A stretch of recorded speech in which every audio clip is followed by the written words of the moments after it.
మోక్షతత్వం కానీ, రహస్యపరమైనటువంటి విద్యలు కానీ, తాంత్రికపరమైన విద్యలు కానీ, జ్యోతిష శాస్త్రం మీద కానీ, ఫిలాసఫీ మీద కానీ వీటికి వీళ్ళు ఎక్కువగా అట్రాక్ట్ అవుతూ ఉంటారు అని చెప్పాలి.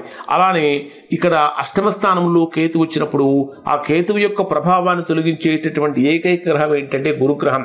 కాబట్టి సద్గురువులను ఆరాధించడం వలన, సద్గురువులను శరణుజొచ్చడం వలన ఇక్కడ మకర రాశి వారికి అష్టమ స్థానంలో సంచరించేటటువంటి కేతువు యొక్క ప్రభావం చాలా వరకు తొలగుతుంది. అలానే ఈ అన్నిటికీ ఇంపార్టెంట్ ఏంటంటే ధనం కదా. ధనం ఎలా వస్తుంది? మనం చేసే వృత్తి, ఉద్యోగ, వ్యాపారాల ద్వారా వస్తుంది. కాబట్టి ప్రొఫెషనల్ వైజ్గా కనుక తీసుకుంటే ఈ అష్టమ స్థానంలో కేతు వచ్చినప్పుడు వీళ్ళు ఎక్కువగా స్పై వర్క్ చేస్తూ ఉంటారు, అంటే గూఢచారి పనులు ఎక్కువగా చేస్తూ ఉంటారు. ఉద్యోగపరమైనటువంటి విషయాలలో ఆకస్మికమైనటువంటి మార్పులు జరుగుతూ ఉంటాయి, బదిలీలు జరుగుతూ ఉంటాయి. విధుల్లో కూడా అంటే వాళ్ళు చేసేటటువంటి విధుల్లో కూడా అనేక రకాలైనటువంటి మార్పులు జరుగుతూ ఉంటాయని చెప్పాలి. ముఖ్యంగా చెప్పాలంటే వీళ్ళు పనిచేసేటటువంటి స్థలంలో గోప్యత, ఎక్కువగా సీక్రెట్స్ మెయింటైన్ చేస్తూ ఉండాలి. ముఖ్యంగా విశ్వాసపాత్రులను ఎంచుకోవాలి. అంటే ప్రతి ఒక్కరిని ఫ్రెండ్గా ఎంచుకోవడం కాకుండా ఏదో 4 మాటలు మంచిగా మాట్లాడినంత మాత్రాన మన రహస్యాలు మొత్తం అవతలి వారికి చెప్పాల్సిన అవసరం లేదు.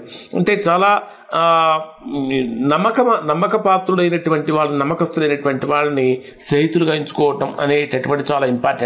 ఇక్కడ అష్టమ స్థానంలో కేతు వచ్చినప్పుడు కొన్ని రకాలైనటువంటి లాభాలు, అంటే లాటరీలు మొదలైనటువంటి వీరికి ఆకస్మికంగా ఇన్సూరెన్స్ డబ్బులు కానీ, లాటరీల ద్వారా వచ్చేటటువంటి డబ్బులు కానీ, వారసత్వంగా వచ్చే డబ్బులు కానీ వీరికి లభిస్తూ ఉంటుందని చెప్పాలి.